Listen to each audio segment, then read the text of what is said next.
नमस्कार दर्शक बंधु आपण कौन सीएम किसान योजनार गोटे हिताधारी की तेबे आपण आसी गोटे बहुत बड़ खबर।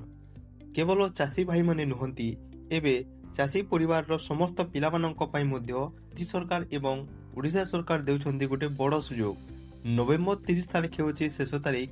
जदि आपण एई कामटी करि नाहंती तेबे आपणक पिला माने 20 रु 50,000 टंका पर्यंत स्कॉलरशिप हराई पारंती।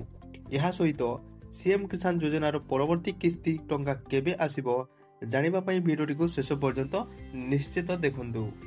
स्वागत करूची आपणक प्रिय चैनल ओडिशा इन्फोरी।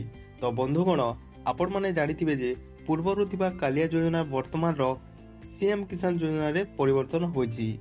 एही योजना रे क्षुद्रतम नाममात्र चाषी को वर्षरु 4,000 टंका एवं भूमिहीन चाषी परिवार को 12,500 टंका मिलुची।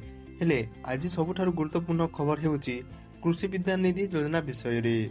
जदि आपण सीएम किसान योजना गोटे हिताधारी तेबे आपण पिलामानक पई सरकार आरंभ करचंती कृषि विद्या निधि योजना। तो केउ माने पाइबे जानंतु जेउ चाषी परिवार रो पिला माने +3 बीटेक मेडिकल किंबा अन्य कोनोसी प्रोफेशनल कोर्स करूछंती सेमाने एहा पई उपयुक्त हेबे।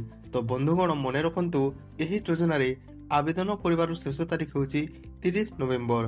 केमिति आवेदन करिवे जानंतु आपण निज मोबाइल रे scholarship.odisha.gov.in पोर्टल को जाइकी आवेदन करि परिवे।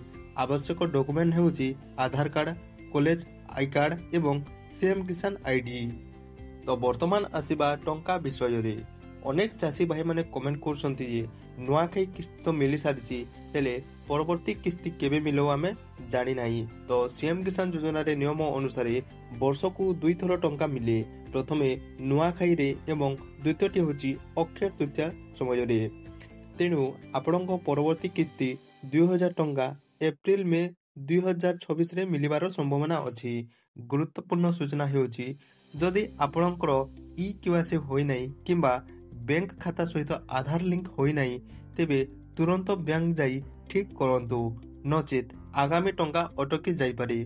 तेबे बंधुगण डेरी करंतु नाही। जदि घरे पाठ पढुथिबा पिला अछंती तेबे 30 तारिख पूर्वरु निश्चित स्कॉलरशिप पई आवेदन करंतु।